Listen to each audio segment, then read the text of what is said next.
versículo de número 10. Assim, é o capítulo único, ele só tem um capítulo e 25 versículos. Lá no versículo de número 10. Peço-te por meu filho Onésimo, que gerei nas minhas prisões, a qual no outro tempo te foi inútil, mas agora a ti e a mim é muito útil, e eu tornarei a enviar a ti. Versículo 17. Assim, pois, se me tens por companheiro, recebe-o como a mim mesmo. Se te fez algum dano, eu te devo alguma coisa. Põe isso na minha conta. Eu, Paulo, da minha própria mão escrevi e o pagarei, para que não dizer que ainda mesmo a ti próprio a mim te devas. Amém? Amém. Irmãos, é pouca gente que faz isso que Paulo fez, viu? Pouca gente, irmão. A palavra vai nos dizer,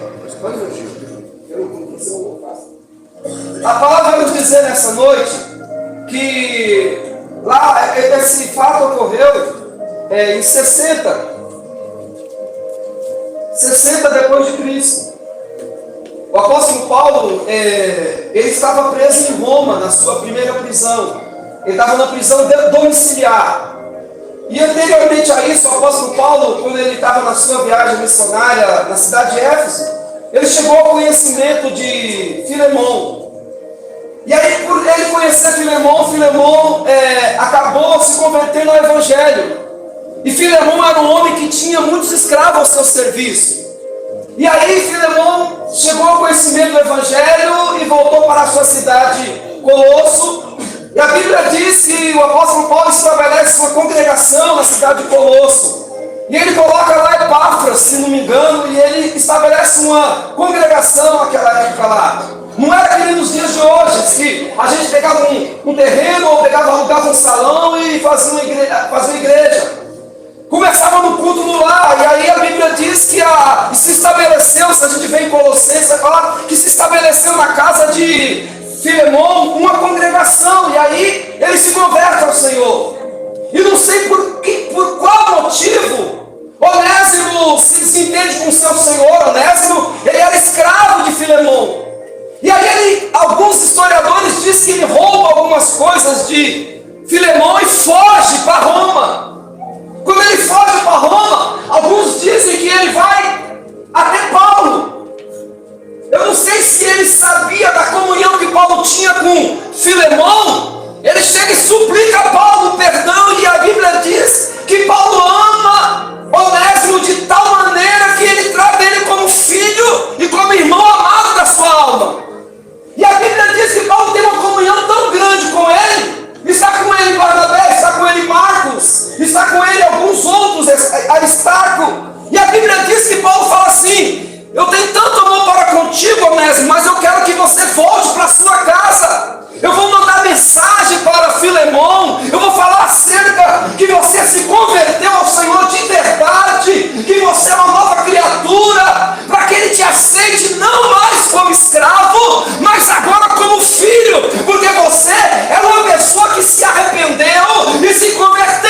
Quando nós chegamos para a presença de Deus, a gente se arrepende, chega aos pés de Jesus. A Bíblia diz que é coberto uma multidão de pecado quando há uma alma que se arrepende, e a festa no céu. Se a gente for ver acerca de intercessão, a gente vai no livro de Gênesis, no capítulo de número 14. A Bíblia diz que Ló ele vai morar em Sodoma e Gomorra, e a Bíblia diz que tem uma guerra entre 5 reis contra 4 reis, e ele leva Sodoma e Gomorra cativo. A Bíblia diz que Abraão ele vai e junta 318 servos nascidos em casa. Não era homem de guerra, mas quando Deus é com o homem, ele pode não ser, Deus faz ele ser, porque o poder de Deus se aperfeiçoa nas nossas fraquezas e nos muda. Deus não escolhe capacitado, ele capacita quem escolhe. E nesta noite ele escolheu você, ele escolheu você. Independente daquilo que você pensa que é, Deus escolheu você e ele está te perdoando a palavra diz que eles levam cativo. Abraão leva os seus 318 servos e conquista de novo aquelas fazendas e traz de volta. Aí chega o rei de Sodoma e fala para Abraão: Abraão, pode ficar com a fazenda, com gado, com todo o dinheiro, e só me dá as almas. Aí Abraão: opa lá, não vou te dar nada, não vou querer nada de você, para dizer que eu fui enriquecido por você. Ou seja, o rei queria todas as almas e queria abrir mão da fazenda. Sabe o que Abraão mostrou para ele? Olha, rei de Sodoma e Gomorra, você pode ser até rei, mas ainda pessoas são mais importantes do que coisa. Eu não sei o que você valoriza nessa noite. Eu não sei se você valoriza a sua casa, se você valoriza o seu carro, se você valoriza a sua conta no banco, mas Deus manda dizer nessa noite: isso tem valor, mas valoriza aquele que anda com você, aquele que dorme com você, aquele que acorda com você, aquele que trabalha com você, aquele que dá vida por você. Valorize pessoas e não coisas.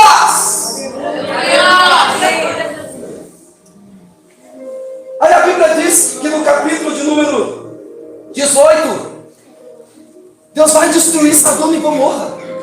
Quem estava morando lá? Ló. Aí entra o quê? A intercessão de um homem por alguém que ele não precisava nem interceder, porque ele escolheu ir para Sodoma e Gomorra. Talvez tem pessoas na sua família que fez algumas escolhas, mas Deus me diz nessa noite para você: comece a interceder por eles, comece a interceder pela tua filha, comece a interceder pelo teu filho, porque Deus vai ouvir a tua intercessão e vai mudar a situação deles. Deus diz nessa noite: não abra mão do teu filho, por mais trabalho que está te dando, não abra mão do teu casamento, por mais luta que está tendo, porque Deus ainda vai intervir. Deus me trouxe dizer nessa noite para você: tem casamento que só está pela misericórdia, mas Deus diz nessa noite: se houver perdão no teu relacionamento, eu vou restaurá-lo e vou fazer novo, de novo, mas tem que ter perdão. Tem pessoa que não consegue viver, pastor, tem pessoa que não consegue sair do lugar, é porque não consegue liberar perdão. Mas no livro de Hebreus está escrito: segui a paz com todos e a santificação, sem a qual ninguém verá a Deus. E tenha cuidado de que nenhuma raiz de amargura voltando vos perturbe e por muito se contamine. A falta de perdão causa dores, a falta de perdão causa câncer na alma. Quer ser curado nessa noite? Libere o perdão e deixa ele ir. Aí Deus falou: não vou ocultar nada para Abraão.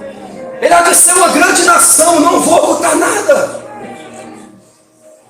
Aí vai 3 anjos, Abraão oferece sacrifício e avisa tudo que vai acontecer, e eles descem para Sodoma para destruir e para tirar a vida de Ló. E a Bíblia diz que Abraão fica na presença do Senhor. E o que Abraão faz? Ele começa a interceder. O poder da intercessão, irmão. Quantas pessoas estão oprimidas, estão angustiadas, sem forças, estão acorrentadas, irmão. Não tem poder para sair do pecado, do vício. Às vezes a gente vê uma pessoa para cima e para baixo, vendendo e consumindo droga, e alguns julgam e falam assim: olha lá um nóia, olha lá um qualquer.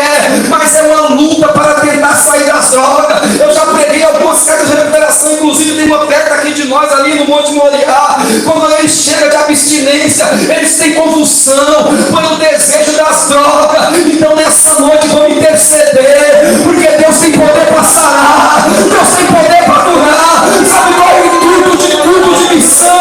Não é fazer carteirinha, não é fazer média, não. Sabe qual é o intuito de culto de missão? É trazer uma reflexão, impulsioná-los aí por todo mundo, pregar o evangelho a toda criatura. Quem crê e for batizado será salvo. Nessa noite Deus tem poder, mas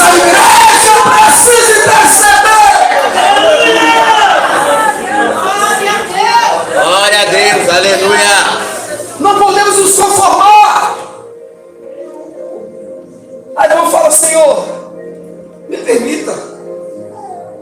É só algumas coisinhas que eu vou perguntar para o Senhor. Se tiver 50 lá na cidade, o Senhor vai destruir? Aí Deus falou, não, vou ocupar a cidade por causa dos 50. Ele falou, Senhor, me permita mais algumas coisas, não me leve a mal, Senhor. Se houver 40, o Senhor vai destruir? Não, por causa dos 40. Senhor, eu quero diminuir mais. Abraão queria chegar nas 4 almas que tinha lá. E ele foi diminuindo. Senhor, se tiver porventura 10 na cidade, o Senhor destrói a cidade? Ele não. Pouparei a cidade por causa dos 10. Sabe por que não acabou tudo? Sabe por que a sua família ainda está de pé? Porque tem 10 que estão orando. Sabe por que a tua família? Sabe por que o teu lado você vê? Às vezes a pessoa chega drogada de madrugada, chega alcoolizada, chega prostituída, e você fala, a pessoa acorda de manhã, vai trabalhar, como nada tivesse acontecido. Por quê? Porque tem gente que está com o joelho no chão intercedendo. E quando você estiver com o joelho orando, nenhum mal te sucederá, nem praga alguma chegará à tua tenda, porque Deus tem dado ordem aos teus anjos para te livrar do teu mal, porque mil terão ao teu lado, 10 mil à tua direita, mas tu não será atingido. Se você quer nessa noite, levanta a mão e glorifica Deus, está livrado.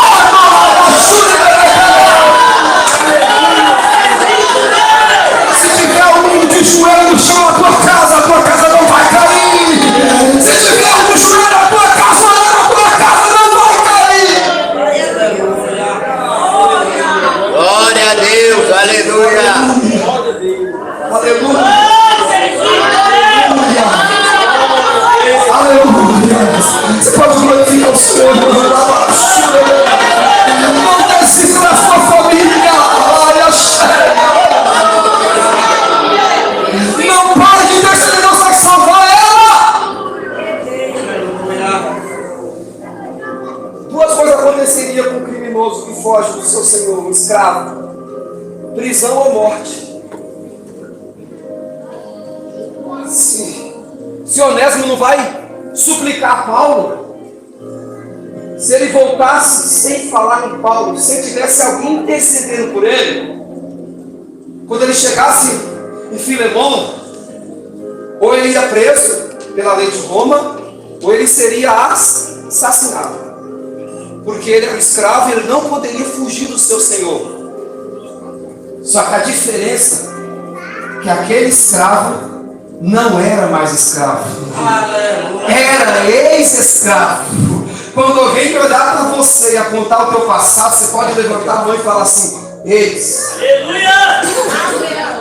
Porque aquele que está em Cristo, nova criatura é.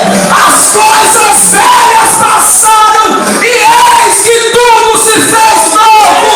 Você bebia, não bebe mais. Você prostituía, não prostitui mais.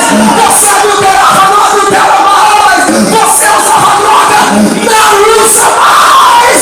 Porque Cristo habita em ti e te livra do vício do mal.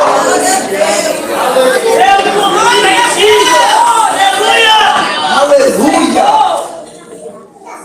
Teve um homem também, irmão, que ele pôs em risco a sua salvação por causa de um povo. Deus fala: Moisés, sobe no monte, fica lá 40 dias, 40 noites, eu vou te dar a lei, te dar as tábuas da lei, os 10 mandamentos. Tudo bem, Senhor, vou subir, vou consagrar. Josué fica na beira do monte, só na vigilância, e Arão cuida do povo. Irmão, Moisés sobe, passa um dia, passa 2 dias, passa 10 dias, passa 20 dias, 30 dias, Moisés não desce. 38 dias, aí o povo falou: Arão, Deus levou Moisés e matou ele lá no monte. O negócio agora é você se levantar, ser nosso líder, fazer um Deus, que a gente vai seguir esse Deus, e Ele vai nos levar à terra prometida. Arão falou assim para eles: tudo bem, tira os pendentes de ouro da orelha, do nariz, do pescoço, do calcanhar, tira todo o que tiver de ouro aí, me dá aí que eu vou fazer um Deus para vocês. Aí Arão vai e joga aquele negócio lá no burril e confecciona um bezerro de ouro. Aí o povo começa a adorar, começa a glorificar aquele bezerro. Faz festa de vários dias. Todo tipo de imoralidade que você possa imaginar, o povo fazia e falava para aquele bezerro de ouro que não falava, que não andava, que não enxergava e que não fazia nada. Foi você que nos tirou do Egito, bezerro. Por isso vamos te adorar. Aí Arão, vai ficar pior. Arão foi e tirou a roupa de todo mundo. Imagina a situação. Só para humilhar mesmo. Aí quando completa 40 dias, Deus fala: Moisés! O que foi, Senhor? Desce, Moisés! Por que, Senhor? O teu povo que você... Deus até falou que nem era dele mais o povo. Já entregou para Moisés a autoridade do povo. O teu povo que você tirou do Egito, não foi nem Moisés que tirou, e nem o povo era de Moisés. Mas Deus estava tão irado que não quis nem saber daquele povo, irmão. Desce, Moisés, porque eles estão adulterando, estão prostituindo, e estão adorando um bezerro de ouro feito por mão de homem, Moisés. Esse povo é de semblante destinado, Moisés. Aí quando Moisés desce, está lá o povo despindo vários dias em banquete, banqueteando e adorando um bezerro de ouro. Moisés fica enfurecido. Deus fala: Moisés, dá licença um pouquinho, eu vou matar todo mundo, Moisés. Deixa eu derramar minha ira sobre esses 600 mil que estavam no Egito. Obrigado, pastor. Deixa eu derramar minha ira sobre eles, Moisés. E eu vou suscitar de você, da sua descendência, uma nação forte.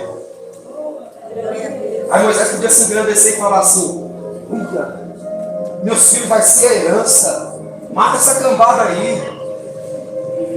Só que não. Aleluia, aleluia. Sabe o que Moisés falou? Senhor, não faça isso, Senhor. O que as nações vão dizer? Você tirou o povo do Egito, capítulo 32, 7 a 11. Você tirou o povo do Egito para matar eles desse jeito? Deixa, Senhor, faz isso não. O que vão dizer do Deus de Israel? Tirou o povo para matar eles dessa forma? Moisés apaziguando, mas depois Moisés ficou bravo. Mandou derreter o bezerro, misturar com água e mandou todo mundo beber. Aí Moisés foi e se levantou. Êxodo 32, 30 ao 33. E começou a falar com o povo: olha, gente, olha o que vocês provocou a ira do Senhor. Aí Deus falou: Moisés, deixa eu exterminar esse povo. Aí Moisés falou: Senhor, eu te peço uma coisa. Se o Senhor matar um deles, risca o meu nome do livro da vida. Isso é intercessão, irmão. O que Moisés tinha com isso? Deus podia levantar dos filhos dele uma grande nação. Mas o amor que ele tinha por aqueles que tinham saído do Egito. O que eu entendo com isso? Ame quem saiu do Egito, mas por favor, ame quem está na igreja. Chega no Egito, a gente abraça, a gente ama e a gente quer expulsar quem está dentro da igreja. Senhor, risca o meu nome do livro da vida. Se você for matar um desses, Senhor, risca o meu nome no livro da vida. Ele colocou a própria salvação em risco por favor de uma nação que não merecia. Aí Deus falou: tudo bem, Moisés, o seu nome eu não riscarei, mas aquele que pecar, esse eu riscarei o nome do livro da vida. Moisés foi intercessor. E a gente vai ver que foi da mesma forma. Quando Onésimo chegou até Paulo, acho que ele disse para Paulo: Paulo, eu roubei meu Senhor e fugi para cá, porque eu estou com medo da morte, porque se eu voltar para ele vai me matar. Paulo estava preso, prisão domiciliar. Onésimo foi até a prisão de Paulo. E se a gente olhar no Atos dos Apóstolos, muitos soldados romanos se converteram indo na casa de Paulo. Paulo preso ainda ganhava alma. Você não está preso não, você pode ganhar almas. Você não está na prisão não, pode estar numa prisão espiritual. Mas o sangue de Jesus tem poder e te liberta nessa noite. E Paulo falou para ele: olha, eu bem sei que Israel conservar comigo aqui, para que servisse na prisão do Evangelho, capítulo, versículo 14.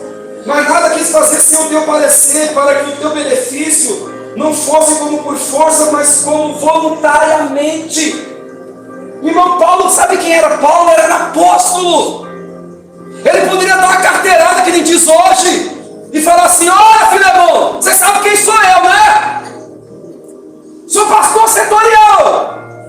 Tudo que eu falar, tu tem que fazer, Filemão.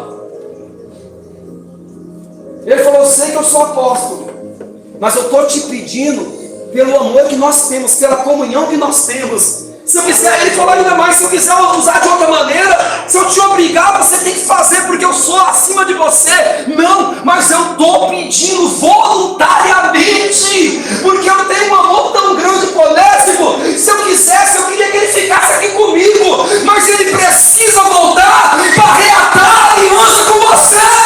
Não adianta adorar, glorificar, pular aqui, não ter comunhão com o teu lar. Você pode até falar: pastor, vou morar aqui, pastor. Não.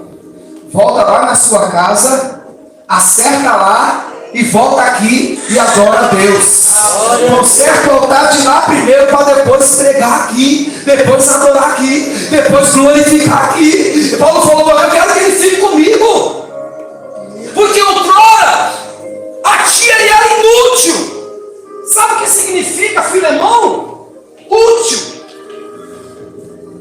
Aí Paulo jogou num jogatinho grego lá e falou: olha, ele era inútil para você, porque ele era um escravo, e além de ser um escravo, tinha cometido alguns crimes aí. Só que hoje ele se tornou útil, como é o próprio nome dele. Onésimo quer dizer útil. Mas eu te peço, recebe ele com amor, perdoa ele. Eu não quero que você receba Onésimo como escravo, não. Eu quero que você receba ele como um irmão em Cristo. Glória a Deus, aleluia. Eu estou mandando uma carta. Colossenses capítulo 4, versículo 7. Eu estou mandando uma carta por mão de Tiquico. E Onésimo vai junto com ele. Mas por favor, recebe ele com amor. Aleluia.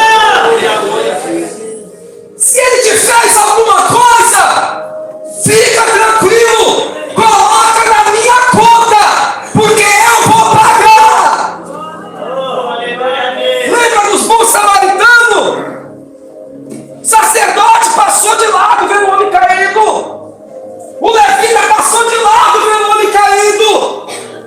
Mas o bom samaritano usou de compaixão para com ele, curou-lhe as feridas, colocou na sua cavalgadura, levou e colocou numa estalagem.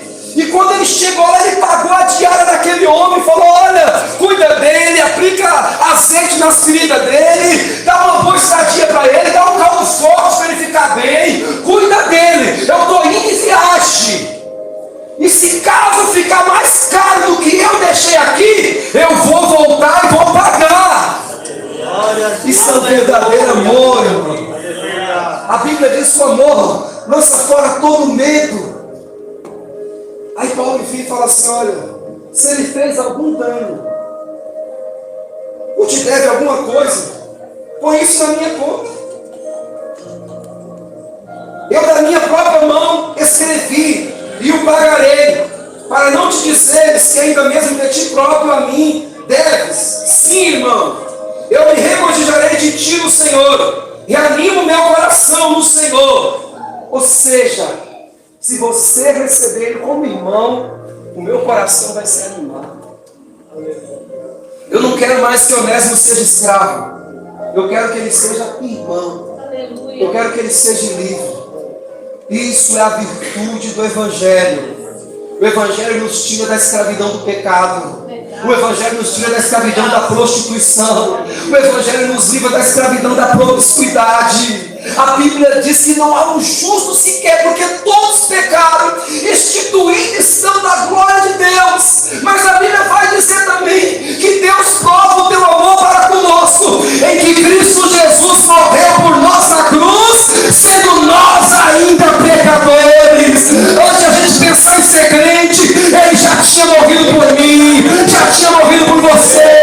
Então se anima nessa noite, fica firme, fica na presença dEle. Mas tem Deus para te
salvação há para aquele que está em Cristo Jesus, que não anda segundo a carne, mas anda segundo o Espírito. Quando Jesus estava na cruz, antes ele está equilibrado, ele levantou a tua cabeça, olhou para tudo e gritou para o Pai: está consumado. E outra tradução quer dizer telestai. Quando alguém tem uma dívida de um terreno, de uma propriedade, aí chega um parente mais justo que tem dinheiro e fala assim: olha, a partir de hoje a dívida não é sua, a dívida agora é minha. Ele coloca uma placa no lugar da dívida, escreve nela: tetelestai. Aí quem chegava dizendo: olha, não está devendo mais nada, não deve mais nada. Por quê? Porque já pagaram o preço da dívida. Os seus pecados já foram pagos o preço na cruz do Calvário. Então nessa noite, fica firme, e se ficar alguma coisa, põe na conta do Senhor.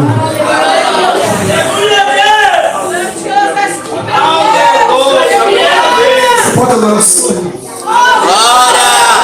Nós estávamos condenados. Aleluia. Nós não tínhamos nem direito de subir aqui. Eu não tinha direito. Glória. Mas alguém pagou o preço por mim. Jesus pagou o preço por você na cruz. Então nessa noite não desista do teu chamado. Não desista da sua família. Não desista do teu propósito. Porque Deus ainda faz milagres. E nessa noite eu quero louvar a Deus. E eu quero agradecer aqui. Que Deus abençoe a vida de cada um de vocês.